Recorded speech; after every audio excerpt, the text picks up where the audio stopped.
सदस्यगण, budget के बाद राज्यपाल अभिभाषण में आपको पर्याप्त अवसर दूंगा। मेरा आपसे निवेदन है, नहीं माननीय अखिलेश जी, आपने संसद की मर्यादा को आप बना के रखें। कभी बजट भाषण के अंदर इस तरीके का नहीं हुआ, ये उचित नहीं है, ये उचित नहीं है। अखिलेश जी प्लीज, मैं आपको मौका दूंगा राज्यपाल अभिभाषण पे, प्लीज। नो, ये तरीका ठीक नहीं है। No,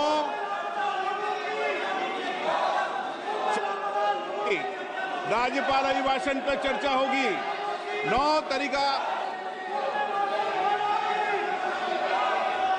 Honorable Speaker, I present the budget for 25-26. This budget continues our government's efforts to A. Accelerate growth, B. Secure inclusive development, C. Invigorate private sector investments, D. Uplift household sentiments, and E. Enhance spending power of India's rising middle class. Together, we embark on a journey to unlock our nation's tremendous potential for greater prosperity and global positioning under the leadership of Honorable Prime Minister Shri Narendra Modi. As we complete the first quarter of the 21st century, continuing geopolitical headwinds suggest lower global economic growth over the medium term. However, our aspiration for a Vikasit Bharat inspires us, and the transformative work we have done during our government's first 2 terms guides us to march forward resolutely. Our economy is the fastest growing among all major economies. Our development track record for the past 10 years and structural reforms have drawn global attention. Confidence in India's capability and potential has only grown in this period. We see the next 5 years as a unique opportunity to realize Sabka Vikas, stimulating balanced growth of all regions. The great Telugu poet and playwright Gurujada Apparao had said, "Deshamante matti kadoy, deshamante manushuloy," meaning a country is not just its soil, a country is its people. In line with this, for us, Vikasit Bharat encompasses zero poverty, 100% quality good school education, access to high quality, affordable and comprehensive health care, 100% skilled labor with meaningful employment, 70% women in economic activities, and farmers making our country the food basket of the world. In this budget, the proposed development measures span 10 broad areas focusing on Garib, youth, Annadata and Nari, spurring agricultural growth and productivity, building rural prosperity and resilience, taking everyone together on an inclusive growth path, boosting manufacturing and furthering Make in India, supporting MSMEs, enabling employment-led development, investing in people, economy and innovation, securing energy supplies, promoting exports and nurturing innovation. For this journey of development, our 4 powerful engines are agriculture, MSME, investments and exports. The fuel, our reforms, our guiding spirit, inclusivity, and the destination, Vikasit Bharat. This budget aims to initiate transformative reforms across 6 domains. During the first 5 years, these will augment our growth potential and global competitiveness. The domains are taxation, power sector, urban development, mining, financial sector, and regulatory reforms. Agriculture as the first engine. Now I move to specific proposals, beginning with agriculture as the first engine.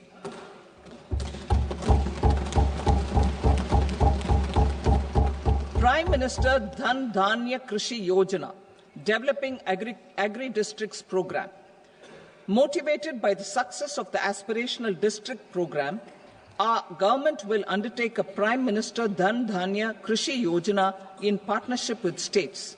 Through the convergence of existing schemes and specialized measures, the program will cover 100 districts with low productivity, moderate crop intensity, and below average credit parameters. It aims to 1. Enhance agricultural productivity, 2.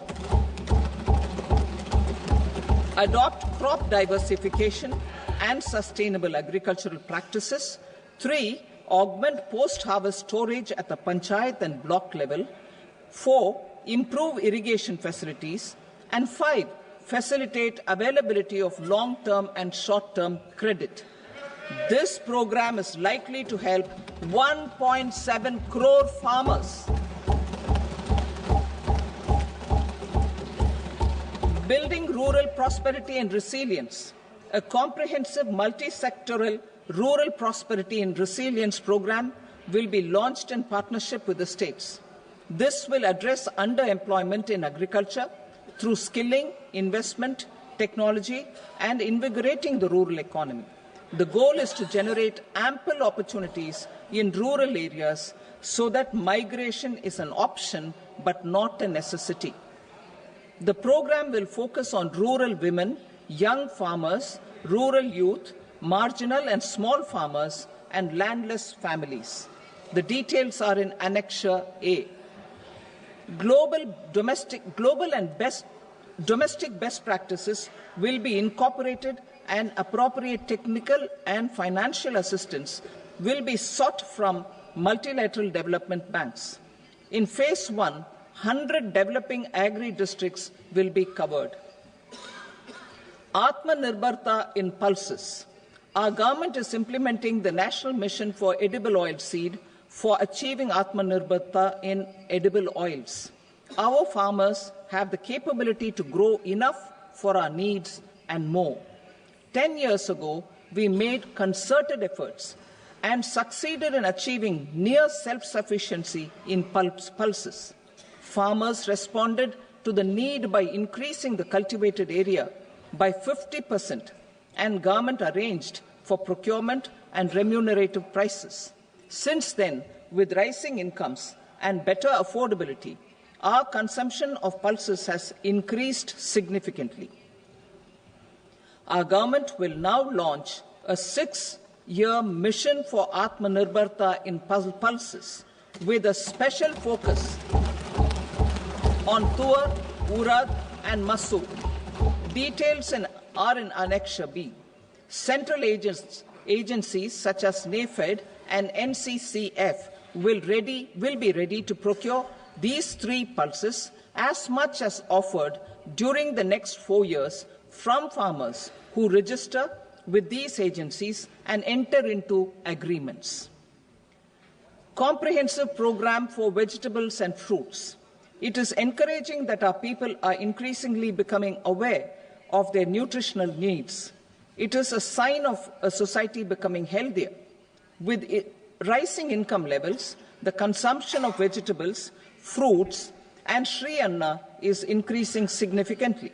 A comprehensive program to promote production, efficient supplies, processing, and remunerative prices for farmers will be launched in partnership with the states. Appropriate institutional mechanisms for implementation and participation of farmer producer organizations and cooperatives will be set up. Makhana Board in Bihar. For this, there is a special opportunity for the people of Bihar. A Makhana Board will be established in the state to improve production, processing, value addition, and marketing of makhana. The people engaged in these activities will be organized into FPOs. The board will provide hand-holding and training support to makhana farmers, and will also work to ensure they receive the benefits of all relevant government schemes. A national mission on high-yielding seeds will be launched, aimed at 1. Strengthening research ecosystem, 2. Targeted development and propagation of seeds with high yield, pest resistance, and climate resilience, and 3. Commercial availability of more than 100 seed varieties released since July 2024. India ranks second largest globally in fish production and aquaculture. Seafood exports are valued at 60,000 crore rupees. To unlock the untapped potential of the marine sector, our government will bring in an enabling framework for sustainable harnessing of fisheries from Indian exclusive economic zone and high seas, with a special focus on the Andaman and Nicobar and Lakshadweep Islands.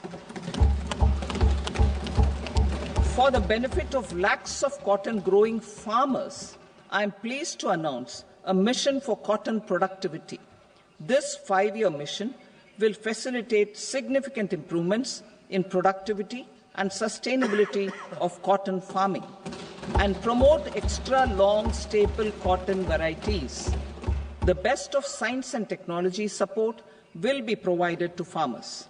Aligned with our integrated 5F vision for the textile sector, this will help in increasing incomes of the farmers and ensure a steady supply of quality cotton for rejuvenating India's traditional textile sector.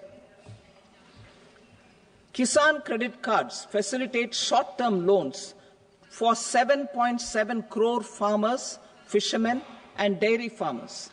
The loan limit under modified interest subvention scheme will be enhanced from 3 lakh rupees to 5 lakh rupees for loans taken through the KCC.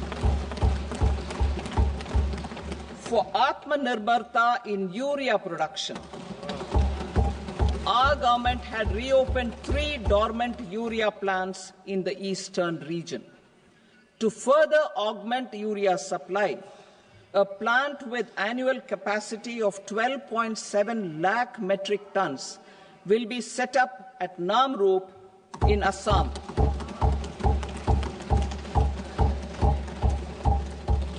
India Post, with 1.5 lakh rural post offices, complemented by the India Post Payment Bank and a vast network of 2.4 lakh Dak Sevaks, will be repositioned to act as a catalyst for the rural economy.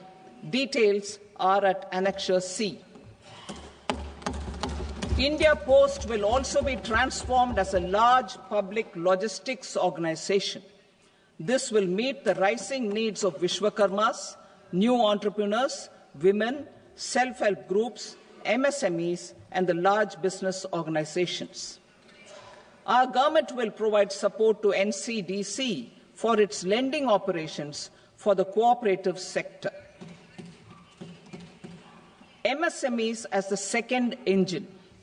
Now I move to MSMEs as the second engine, which encompasses manufacturing and services with a focus on MSMEs numbering 5.7 crores. Currently, over 1 crore registered MSMEs, employing 7.5 crore people and generating 36% of our manufacturing, have come together to position India as a global manufacturing hub. With their quality products, these MSMEs are responsible for 45% of our exports. To help them achieve higher efficiencies of scale, technological upgradation, and better access to capital, the investment and turnover limits for classification of all MSMEs will be enhanced to 2.5 and 2 times respectively. This will give them the confidence to grow and generate employment for our youth. The details are given in Annexure D. To improve access to credit, the credit guarantee cover will be enhanced. First, for micro and small enterprises from 5 crore to 10 crore rupees, leading to additional credit of 1.5 lakh crores in the next 5 years. Second, for startups from 10 crore rupees to 20 crore rupees, with the guarantee fee being moderated to 1% for loans in 27 focus sectors which are important for Atmanirbhar Bharat. And for well-run exporter MSMEs, for term loans up to 20 crore rupees. Also for the micro enterprises, we will introduce customized credit cards with a 5 lakh rupee limit for micro enterprises registered on Udyam portal. In the first year, 10 lakh such cards will be issued. Fund of funds for startups. The alternate investment fund, AIFs, for startups have received commitments of more than 91,000 crores rupees. These are supported by the fund of funds set up with the Government of India's contribution of 10,000 crore rupees. Now, a new fund of funds with expanded scope and a fresh contribution of another 10,000 crore rupees will be set up. A new scheme will be launched for 5 lakh women, scheduled castes and scheduled tribes, first-time entrepreneurs. This will provide term loans up to 2 crore rupees during the next 5 years. The scheme will incorporate lessons from the successful Stand Up India scheme. Online capacity building for entrepreneurship and managerial skills will also be organized. Measures for labor-intensive sectors. To promote employment and entrepreneurship opportunities in labor-intensive sectors, our government will undertake specific policy and facilitation measures. To enhance the productivity, quality, and competitiveness of India's footwear and leather sector, a focus product scheme will be implemented. The scheme will support design capacity, component manufacturing, and machinery required for production of non-leather quality footwear, besides the support for leather footwear and products. The scheme is expected to facilitate employment for 22 lakh persons, generate over 4 lakh crore rupees, and exports of over 1.1 lakh crore rupees. Measures for the toys sector. Building on the National Action Plan for Toys, we will implement a scheme to make India a global hub for toys. The scheme will focus on development of clusters, skills, and a manufacturing ecosystem that will create high-quality, unique, innovative, and sustainable toys that will represent the Made in India brand. Support for food processing. In line with our commitment towards Purvodaya, we will establish a National Institute of Food Technology, Entrepreneurship and Management in Bihar. The institute will provide a strong fillip to food processing activities in the entire eastern region. This will result in 1. Enhanced income for the farmers through value addition to their produce, and 2. Skilling entrepreneurship and employment opportunities for the youth. Manufacturing mission, furthering Make in India. Our government will set up a national manufacturing mission covering small, medium, and large industries for furthering Make in India by providing policy support, execution roadmaps, governance, and monitoring framework for central ministries and states. Details are in Annexure E. Given our commitment to climate-friendly development, the mission will also support clean tech manufacturing. This will aim to improve domestic value addition and build our ecosystem for solar PV cells, EV batteries, motors and controllers, electrolyzers, wind turbines, very high voltage transmission equipment and grid-scale batteries. Investment as the third engine. Now I move to investment as the third engine, which encompasses investing in people, investing in the economy, and investing in innovation. Investing in people. Saksham Anganwadi and Poshan 2.0.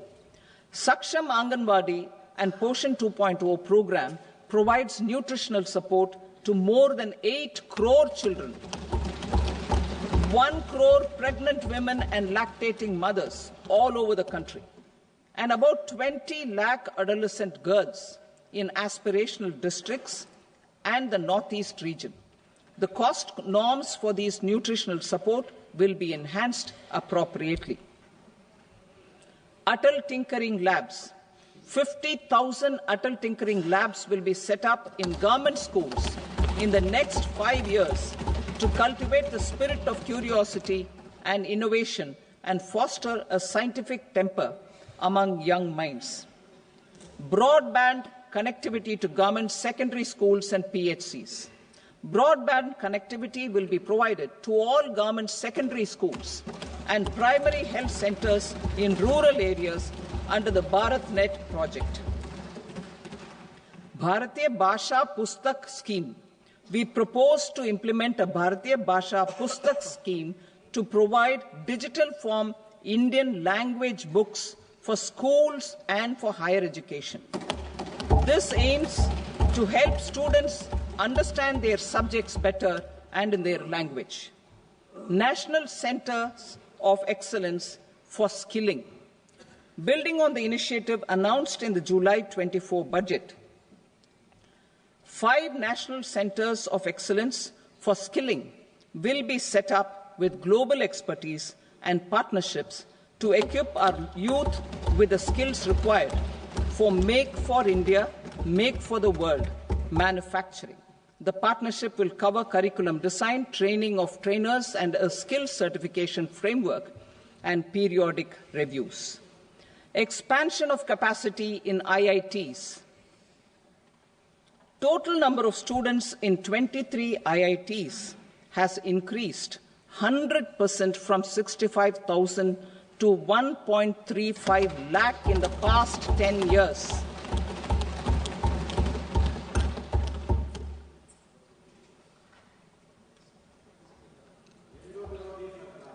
Additional infrastructure will be created in the 5 IITs started after 2014 to facilitate education for 6,500 more students.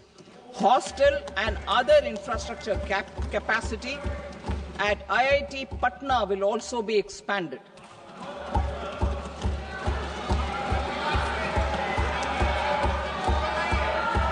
Center of Excellence.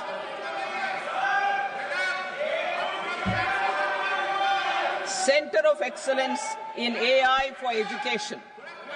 I had announced 3 centers of excellence in artificial intelligence for agriculture, health, and sustainable cities in 2023.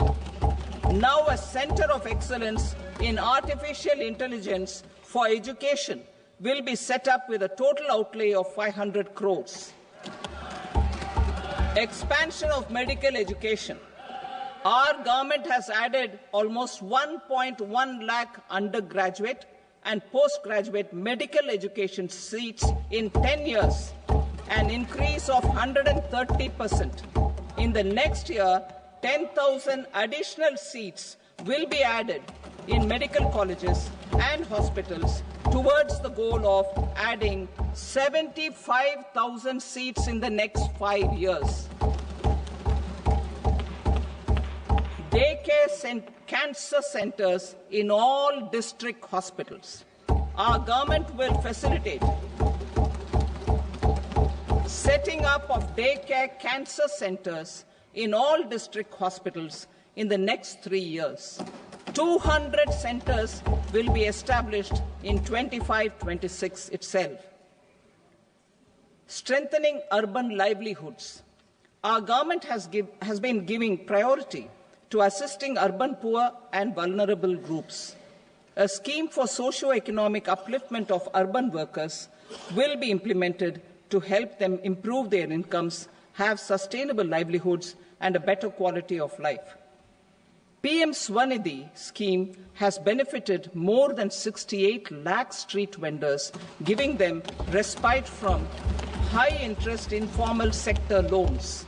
Building on this success, the scheme will be revamped with enhanced loans from banks, UPI-linked credit cards with 30,000 rupees limit, and capacity building support. Social Security Scheme for welfare of online platform workers. Gig workers of online platforms provide great dynamism to the new age services economy.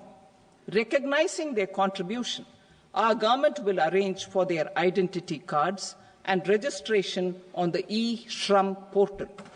They will be provided health care under PM Jan Arogya Yojana. This measure is likely to assist nearly 1 crore gig workers.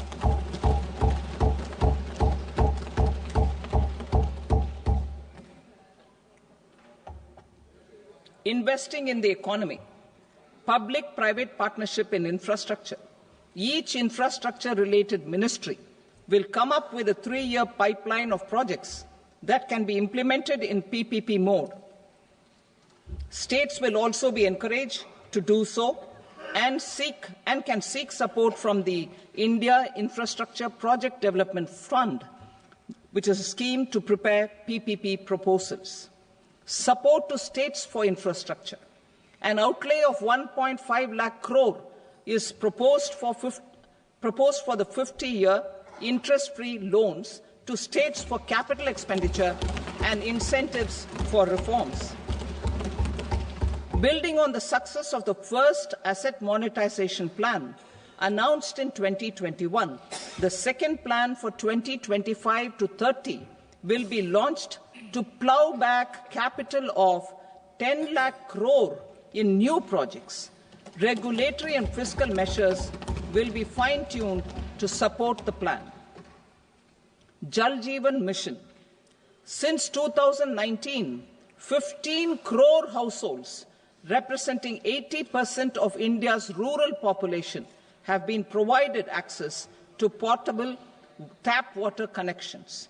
To achieve 100% coverage, I am pleased to announce the extension of this mission until 2028 with an enhanced total outlay.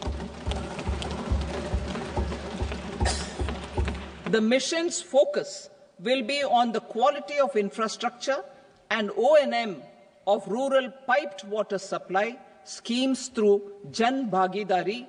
A separate MOU or separate MOUs will be signed with the states and union territories to ensure sustainability and citizen-centric water services delivery. Urban sector reforms.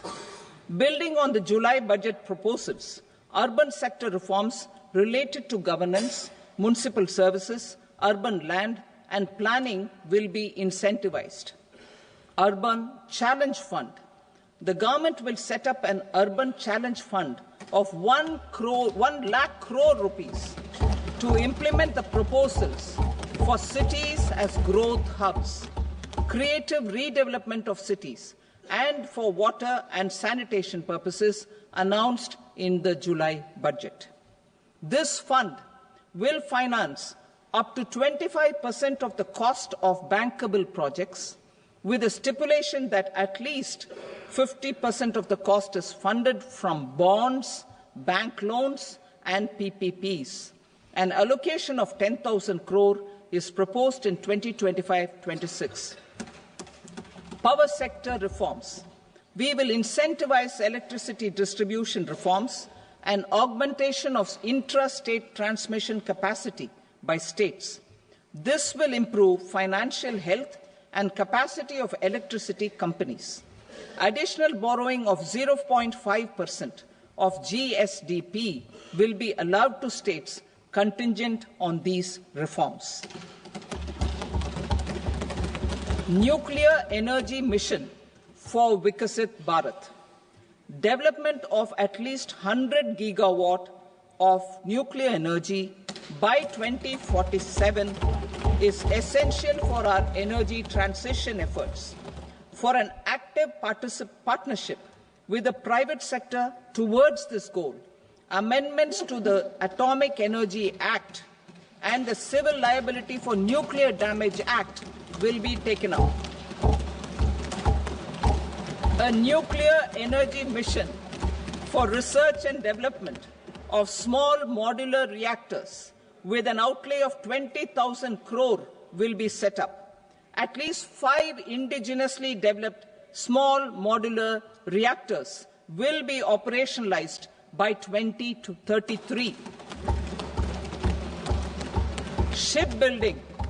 The shipbuilding financial assistance policy will be revamped to address cost disadvantages. This will also include credit notes for shipbreaking in Indian yards to promote the circular economy. Large ships above a specified size will be included in the infrastructure harmonized master list. Shipbuilding clusters will be facilitated to increase the range, categories and capacity of ships. This will include additional infrastructure, facilities, skilling and technology to develop the entire ecosystem. Maritime Development Fund. For long-term financing for the maritime industry, a Maritime Development Fund with a corpus of 25,000 crore rupees will be set up. This will be for distributed support and promoting competition. This will have up to 49% contribution by the government, and the balance will be mobilized from ports and from private sector. UDAN regional connectivity schemes. UDAN has enabled 1.5 crore middle-class people to meet their aspirations for speedier travel. The scheme has connected 88 airports, and operationalized 619 routes. Inspired by that success, a modified UDAN scheme will be launched to enhance regional connectivity to 120 new destinations and carry 4 crore passengers in the next 10 years. 4 crore additional passengers in the next 10 years. The scheme will also support helipads and smaller airports in hilly, aspirational and northeast regional districts. Greenfield airports will be facilitated in Bihar to meet the future needs of the state. These will be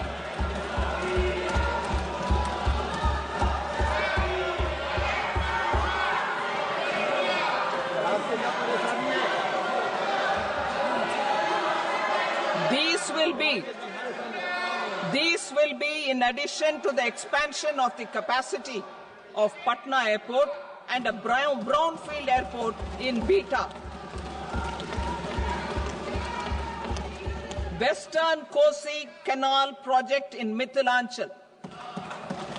Financial support will be provided for the Western Kosi Canal ERM project, benefiting a large number of farmers cultivating over 50,000 hectares of land in the Mithilanchal region of Bihar. Mining sector reforms. Mining sector reforms, including those for minor minerals, will be encouraged through sharing of best practices and institutions of a state mining index. A policy for recovery of critical minerals from tailings will be brought out. Under the special window for affordable and mid-income housing, SWAMI, 50,000 dwelling units in stressed housing projects have been completed and keys handed over to home buyers. Another 40,000 units will be completed in 2025, further helping middle-class families who were paying EMIs on loans taken for apartments while also paying rent for their current dwellings. Building on this success, Swami Fund 2 will be established as a blended finance facility with contribution from the government, banks and private investors. This fund of 15,000 crore rupees will aim for expeditious completion of another 1 lakh units. PM Gati Shakti data for private sector. For furthering PPPs and assisting the private sector in project planning, access to relevant data and maps from the PM Gati Shakti portal will be provided. Tourism for employment-led growth.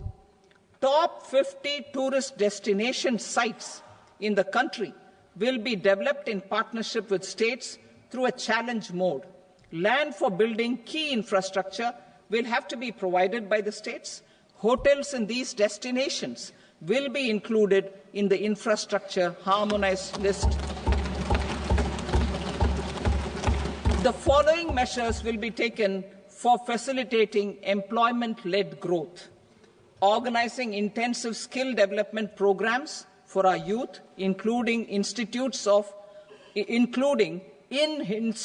of hospitality management, providing mudra loans for homestays, improving ease of travel and connectivity to tourist destinations, providing performance-linked incentives to states for effective destination management, including tourist amenities, cleanliness and marketing efforts, and introducing streamlined e-visa facilities along with visa fee waivers for certain tourist groups.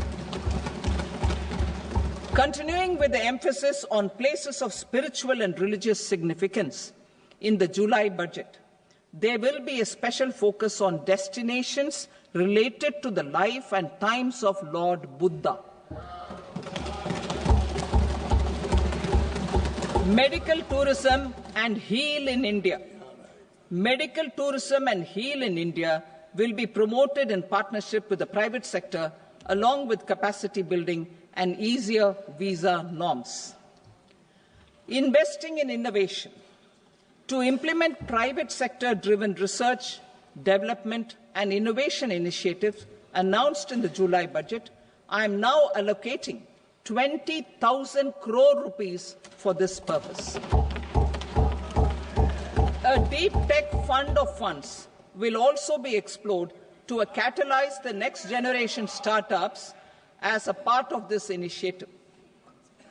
In the next 5 years, under the PM Research Fellowship Scheme, we will provide 10,000 fellowships for technological research in IITs and IISc with enhanced financial support.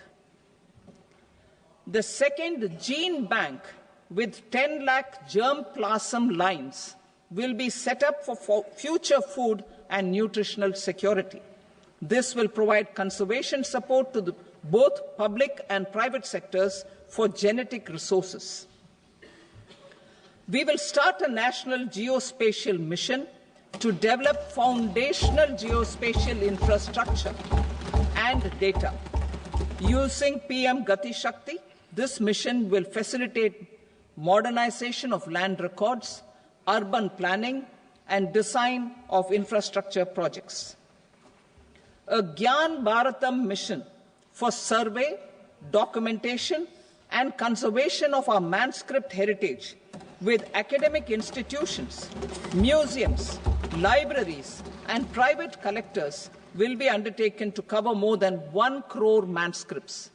We will set up a national digital repository of Indian knowledge systems for knowledge sharing.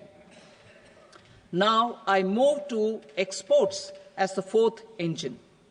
We will set up an export promotion mission with sectoral and ministerial targets driven jointly by the Ministries of Commerce, MSME and Finance.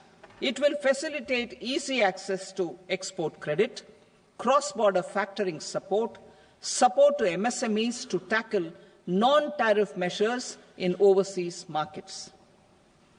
A digital public infrastructure, Bharat Trade Net, for international trade will be set up as a unified platform for trade documentation and financing solutions. This will complement the Unified Logistics Interface platform. The BTN will be aligned with international practices. Support will be provided to develop domestic manufacturing capacities for our economy's integration with global supply chains. Sectors will be identified based on objective criteria. Facilitation groups with participation of senior officers and industry representatives will be formed for select products and supply chains. Through this, there are huge opportunities related to Industry 4.0, which needs high skills and talent. Our youth have both. Our government will support the domestic electronic equipment industry to leverage this opportunity for the benefit of our youth. A national framework will be formulated as guidance to states for promoting global capability centers in emerging Tier 2 cities. This will suggest measures for enhancing availability of talent and infrastructure, building bylaw reforms, and mechanisms for collaboration with industry. Our government will facilitate upgradation of infrastructure and warehousing for air cargo, including high-value perishable horticultural produce. Cargo screening and customs protocol will be streamlined and made user-friendly. Reforms as the fuel. Over the past 10 years, our government has implemented several reforms for convenience of taxpayers, such as faceless assessment, 2, taxpayer charter, 3, faster returns, 4, almost 99% returns being on self-assessment, and 5, Vivad Se Vishwas scheme.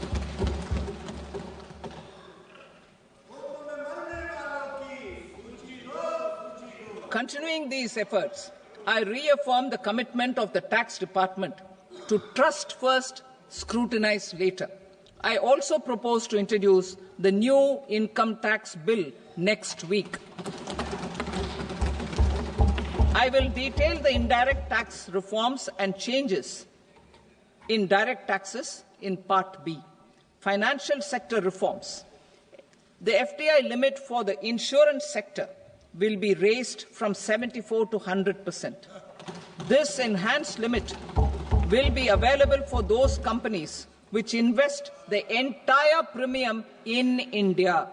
The current guardrails and conditionalities associated with foreign investment will be reviewed and simplified. The services of India Post Payment Bank will be deepened and expanded in rural areas. NABFID will set up a partial credit enhancement facility for corporate bonds for infrastructure. Public sector banks will develop Grameen Credit Score framework to serve the credit needs of SHG members and people in rural areas. A forum for regulatory coordination and development of pension products will be set up. To implement the earlier announcement on simplifying the KYC processes, the revamped Central KYC Registry will be rolled out in 2025. We will also implement a streamlined system for periodic updating. Requirements and procedures for speedy approval of company mergers will be rationalized. The scope for fast-track mergers will also be widened and the process made simpler.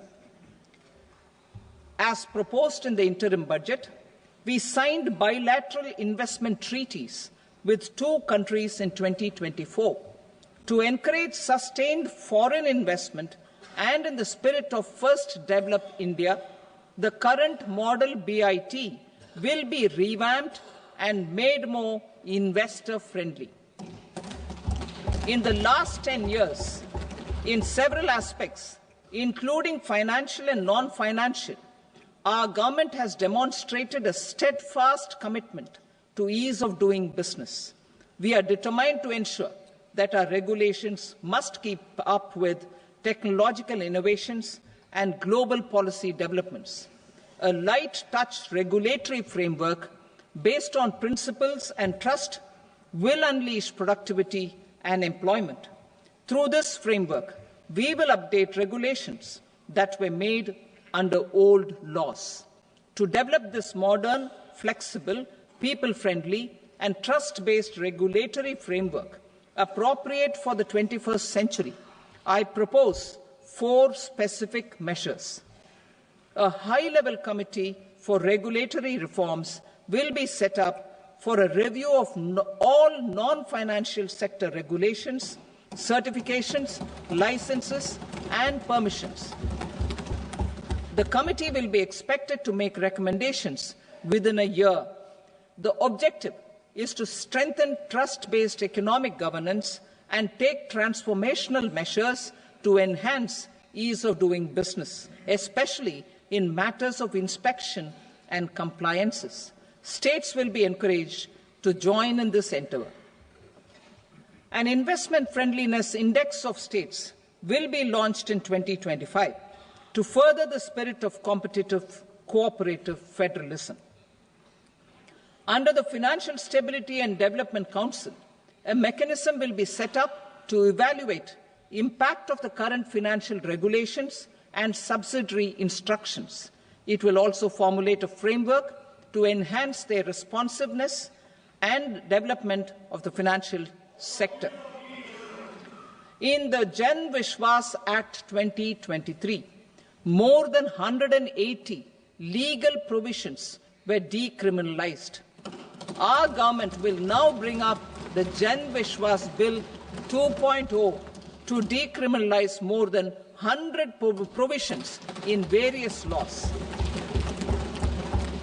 I now move to fiscal policy. In the July budget, I had committed to staying the course for fiscal consolidation. Our endeavour will be to keep the fiscal deficit each year such that central government debt remains on a declining path as a percentage of the GDP. The roadmap for the next 6 years has been detailed in the FRBM statement. Revised estimates for 2024-25. The revised estimate of the total receipts other than borrowings is 31.47 lakh crore rupees, of which the net tax receipts are 25.57 lakh crore rupees. The revised estimate of the total expenditure is 47.16 lakh crore rupees, of which the capital expenditure is about 10.18 lakh crore rupees. The revised estimate of the fiscal deficit is 4.8% of the GDP. Budget estimates for 25-26. Coming to 25-26, the total receipts other than borrowings and total expenditure are estimated at 34.96 lakh crore rupees and 50.65 lakh crore rupees respectively. The net tax receipts are estimated at 28.37 lakh crore rupees. The fiscal deficit is estimated to be 4.4% of GDP. To finance the fiscal deficit, the net market borrowings from dated securities are estimated at 11.54 lakh crore. The balance financing is expected to come from small savings and other sources. The gross market borrowings are estimated at 14.82 lakh crore rupees. I will now move to Part B. Indirect taxes. My proposals relating to customs aim to rationalize tariff structure and address duty inversion. These will also support domestic manufacturing and value addition, promote exports, facilitate trade, and provide relief to common people. Rationalization of customs tariff structure for industrial goods. As a part of comprehensive review of customs rate structure announced in July 2024 budget, I propose to 1. Remove 7 tariff rates. This is over and above the 7 tariff rates removed in 23-24 budget. After this, there will be only 8 remaining tariff rates, including 0 rate. 2. Apply appropriate cess to broadly maintain effective duty incidence, except on a few items where such incidence will reduce marginally. 3. Levy not more than 1 cess or surcharge. Therefore, I propose to exempt social welfare surcharge on 82 tariff lines that are subject to a cess. I shall now take up sector-specific proposals. To provide relief to patients, particularly those suffering from cancer, rare diseases, and other severe chronic diseases, I propose to add 36 life-saving drugs and medicines to the list of medicines fully exempted from basic custom duty.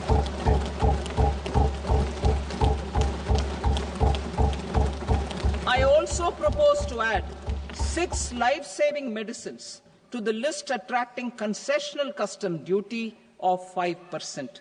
Full exemption and concessional duty will also respectively apply on the bulk drugs for manufacture of the above. Specified drugs and medicines under patient assistance programs run by the pharmaceutical companies are fully exempt from BCD, provided the medicines are supplied free of cost to the patients. I propose to add 37 more medicines along with 13 new patient assistance programs. Support to domestic manufacturing and value addition. Critical minerals. In the July 2024 budget, I had fully exempted BCD on 25 critical minerals that are not domestically available. I had also reduced BCD of 2 other such minerals to provide a major fillip to their processing, especially by MSMEs. Now, I propose to fully exempt cobalt powder and waste, the scrap of lithium-ion battery, lead, zinc, and 12 more critical minerals. This will help secure their availability for manufacturing in India and promote more jobs for our youth. To promote domestic production of technical textile products such as agro-textiles, medical textiles, and geotextiles at competitive prices, I propose to add 2 more types of shuttle-less looms to the list of fully exempted textile machinery. I also propose to revise the BCD rate on knitted fabrics covered by 9 tariff lines from 10 or 20 to 20% or 115 rupees per kg, whichever is higher. Electronic goods. In line with our Make in India policy and to rectify inverted duty structure, I propose to increase the BCD on interactive flat panel display from 10% to 20% and reduce the BCD to 5% on open cell and other components. In 23-24 budget, for the manufacture of open cells of LCD, LED TVs, I had reduced the BCD on parts of open cells from 5% to 2.5%. To further boost the manufacture of such open cells, the BCD on these parts will now stand exempted. Lithium-ion battery. To the list of exempted capital goods, I propose to add 35 additional capital goods for EV battery manufacturing and 28 additional capital goods for mobile phone battery manufacturing. This will boost domestic manufacture of lithium-ion batteries, both for mobile phones and for electric vehicles. Shipping sector. Considering that shipbuilding has a long gestation period, I propose to continue the exemption of BCD on raw materials, components, consumables, or parts for the manufacture of ships for another 10 years.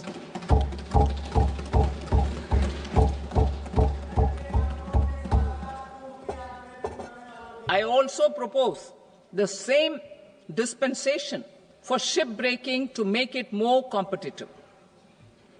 Telecommunication. To prevent classification disputes, I propose to reduce the BCD from 20% to 10% on carrier-grade Ethernet switches to make it at par with non-carrier-grade Ethernet switches. Export promotion. To facilitate exports of handicrafts, I propose to extend the time period for export from 6 months to 1 year, further extendable by another 3 months if required. I also propose to add 9 items to the list of duty-free inputs. Leather sector. I propose to fully exempt BCD on wet blue leather to facilitate imports for domestic value addition and employment.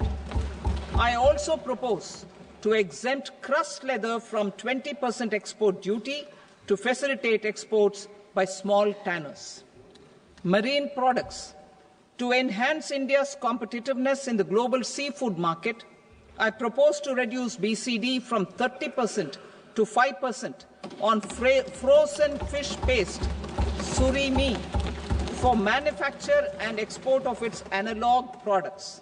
I also propose to reduce BCD from 15% to 5% on fish hydrolysates for manufacture of fish and shrimp feed. In July 2024 budget, to promote development of domestic MROs for aircraft and ships, I had extended the time limit for export of foreign origin goods that were imported for repairs from 6 months to 1 year and further extendable by 1 year. I now propose to extend the same dispensation for railway goods. Time limit for provisional assessment. Presently, the Customs Act 1962 does not provide any time limit to finalize provisional assessments, leading to uncertainty and cost to trade. As a measure of promoting ease of doing business, I propose to fix a time limit of 2 years, extendable by a year, for finalizing the provisional assessment. I propose to introduce a new provision that will enable importers or exporters, after clearance of goods, to voluntarily declare material facts and pay duty with interest but without penalty. This will incentivize voluntary compliance.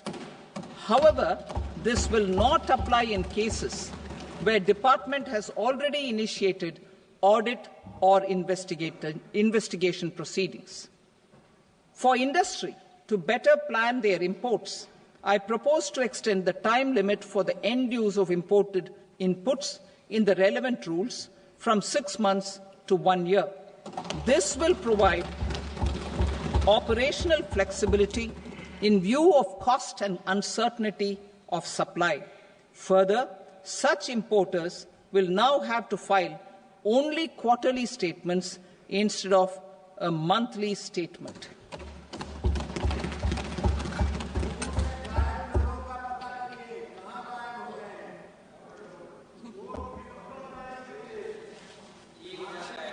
I now come to my direct tax proposals. In Part A, I have briefly underlined taxation reforms as one of key reforms to realize our vision of Vikasit Bharat. In respect of criminal law, our government had earlier ushered in Bharatiya Nyaya Sanhita, replacing Bharatiya Danda Sanhita. I am happy to inform this august House and the country that for new income tax bill, will carry forward the same spirit of Nyaya in its drafting as well. The new bill will be clear and direct in text, with close to half of the present law in terms of both chapters and words. It will be simple to understand for taxpayers and tax administrators, leading to tax certainty and reduced litigation. Reforms, however, are not a destination. They are means to achieve good governance for our people and economy.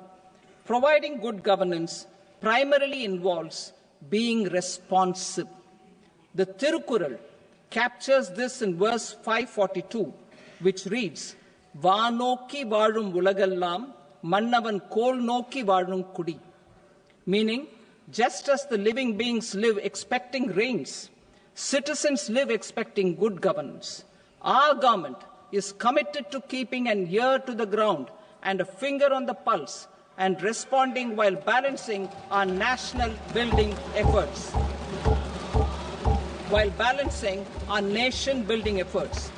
The following measures will detail just how our government will, under the guidance of PM Modi, has taken steps to understand and address. I repeat that sentence, sir.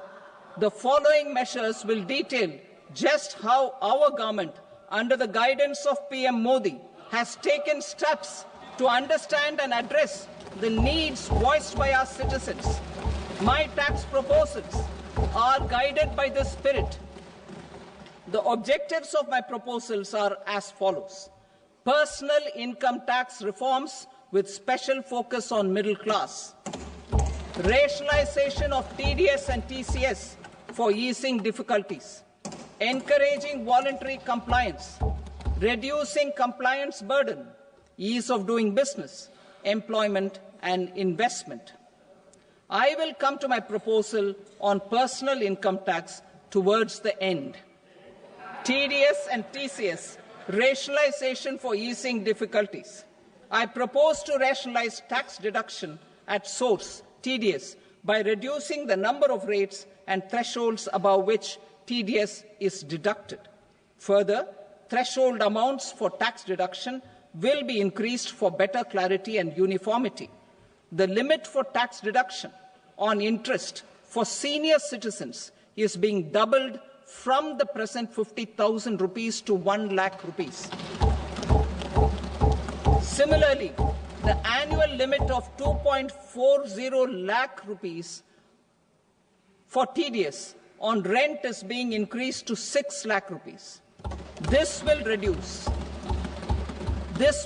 the number of transactions liable to TDS, thus benefiting small taxpayers receiving small payments. The threshold to collect tax at source, the TCS, on remittances under RBI's liberalized remittance scheme, the LRS, is proposed to be increased from 7 lakh to 10 lakhs. I also propose to remove TCS on remittances for education purposes, where such remittances is out of a loan taken from a specified financial institution. Both TDS and TCS are being applied on any transaction related to sale of goods. To prevent such compliance difficulties, I propose to omit the TCS. I also propose that the provisions of the higher TDS deduction will now apply only in non-PAN cases. In July 2024, the delay for payment of TDS up to the due date of filing statement was decriminalized. I propose to provide the same relaxation to TCS provisions as well. The government under the leadership of Prime Minister Modi believes in Sabka Saath, Sabka Vikas, Sabka Vishwas and Sabka Prayas. In line with this, we brought in updated return facility in 2022 for voluntary compliance by taxpayers who had omitted to report their correct income. Our trust in taxpayers was proved right. Nearly 90 lakh taxpayers voluntarily updated their incomes by paying additional tax. Taking this trust further, I now propose to extend the time limit to file updated returns for any assessment year from the current limit of 2 years to 4 years. I propose to reduce the compliance burden for small charitable trusts and institutions by increasing their period of registration from 5 years to 10 years. It is also proposed that disproportionate consequences do not arise for minor defaults such as incomplete applications filed by charitable entities. Presently, taxpayers can claim the annual value of self-occupied properties as nil only on the fulfillment of certain conditions. Considering the difficulties faced by taxpayers, it is proposed to allow the benefit of 2 such self-occupied properties without any condition. To streamline the process of transfer pricing and to provide an alternative to yearly examination, I propose to introduce a scheme for determining arm's length price of international transaction for a block period of 3 years. This will be in line with global best practices. With a view to reduce litigation and provide certainty in international taxation, the scope of safe harbor rules is being expanded. A number of senior and very senior citizens have very old national savings schemes accounts. As interest is no longer payable on such accounts, I propose to exempt withdrawals made from NSS by individuals on or after 29th August 2024. I am also proposing to allow similar treatment to NPS Vatsalya accounts as is available to normal NPS accounts subject to overall limits. In my speech in July 2024, I had promised that all processes, including giving effect to appellate orders, shall be digitalized and made paperless over the next 2 years. So I'm happy to announce that digitalization is being made operational now. In July 2024, we brought in the Vivad Se Vishwas scheme to resolve income tax disputes pending in appeal. The scheme has received a great response, with nearly 33,000 taxpayers having availed of the scheme to settle their disputes. I have a few proposals to promote investment and employment. It is proposed to provide a presumptive taxation regime for non-residents who provide services to a resident company that is establishing or operating an electronics manufacturing facility. I further propose to introduce a safe harbor for tax certainty for non-residents who store components for supply to specified electronics manufacturing units. Presently, the tonnage tax scheme is available only to sea-going ships. The benefits of existing tonnage tax scheme are proposed to be extended to inland vessels registered under the Indian Vessels Act 2021 to promote inland water transport in the country. Extension for incorporation of startups. We continue to support the Indian startup ecosystem.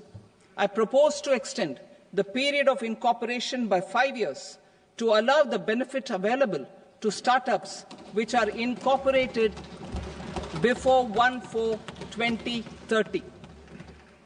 In order to attract and promote additional activities in the IFSC, I am inter alia proposing specific benefits to ship leasing units, insurance offices, and treasury centers of global companies which are set up in IFSC.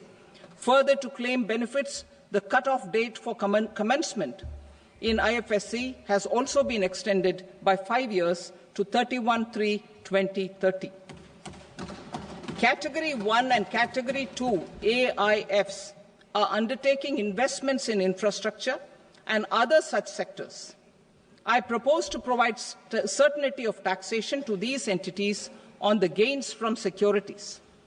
To promote funding from sovereign wealth funds and pension funds to the infrastructure sector, I propose to extend the date of making an investment by 5 more years up to 31st March 2030.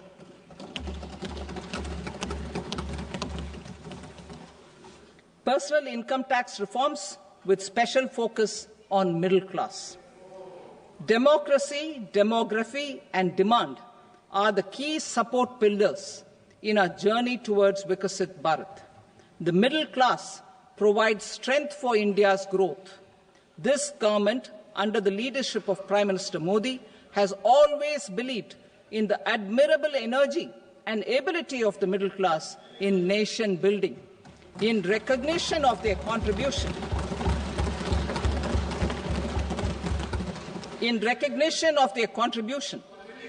we have periodically reduced their tax burden. Right after 2014, the nil tax slab was raised to 2.5 lakhs of rupees, which was further raised to 5 lakh rupees in 2019 and to 7 lakh rupees in 2023. This is reflective of our government's trust on the middle-class taxpayers. I am now happy to announce that there will be no income tax payable up to income of 12 lakh rupees.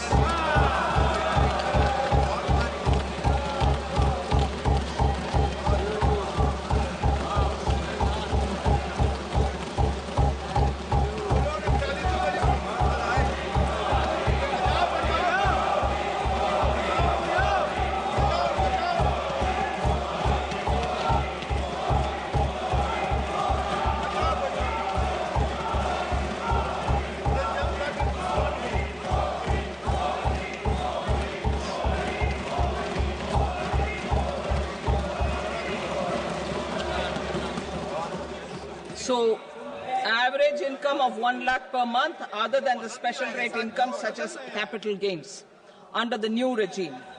This limit will be 12.75 lakh for salaried taxpayers due to the standard deduction of 75,000. Slabs and rates are being changed across the board to benefit all taxpayers. The new structure will substantially reduce the taxes of the middle class and leave more money in their hands, boosting household consumption, savings and investment. In the new tax regime, I propose to revise tax rate structures as follows: 0 to 4 lakh rupees nil, 4.8 lakh rupees to 4 to 8 lakh rupees 5%, 8 to 12 lakh rupees 10%, 12 to 16 lakh rupees 15%, 16 to 20 lakh rupees 20%, 20 to 24 lakh rupees 25%, and above 24 lakh rupees 30%. To taxpayers up to 12 lakh of normal income, other than special rate income such as capital gains. I read that again. To taxpayers up to 12 lakh of income, other than special rate income such as capital gains, tax rebate is being provided in addition to the benefit due to slab rate reduction in such a manner that there is no tax payable by them. The total tax benefit of slab rate changes and rebate at different income levels can be illustrated with a few examples. A taxpayer in the new regime with an income of 12 lakh rupees will get a benefit of 80,000 rupees in tax, which is 100% of tax payable as per the existing rates. A person having income of 18 lakh rupees will get a benefit of 70,000 rupees in tax, that is 30% of tax payable as per existing rates. A person with an income of 25 lakh gets a benefit of 1,10,000 rupees, that is 25% of his tax payable as per existing rates. Details of my tax proposals are given in the annexure. As a result of these proposals, Honourable Speaker, sir, revenue of about 1 lakh crore in direct taxes, and 2,600 crores in indirect taxes will be foregone. Mr. Speaker, sir, with this, I commend the budget to this august House.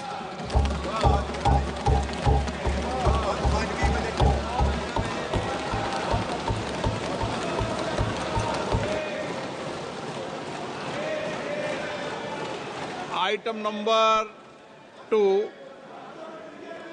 Shrimati Nirmala Sitharaman. Sir, with your permission, I rise to lay on the table the following statements under Section 3(1) of the Fiscal Responsibility and Budget Management Act 2003. Medium-term fiscal policy cum fiscal policy strategy statement and macroeconomic framework statement. Item number 3, Srimati Nirmala Sitharaman. Sir, with your permission, I rise to move for leave to introduce the Finance Bill 2025. प्रश्न ये है कि विधेयक को पुनर्स्थापित करने की अनुमति प्रदान की जाए. जो सदस्य इसके पक्ष में हाँ कहें, जो सदस्य विरोध में ना कहें. मेरे विचार में निर्णय हाँ वालों के पक्ष में हुआ. हाँ वालों के पक्ष में अनुमति प्रदान की जाती है. माननीय मंत्री जी, अब विधेयक को पुनर्स्थापित करें. Sir, I introduce the bill. Thank you. सभा की कार्रवाई सोमवार दिनांक 3 फरवरी 2025 को प्राप्त 11 बजे तक के लिए स्थगित की जाती है.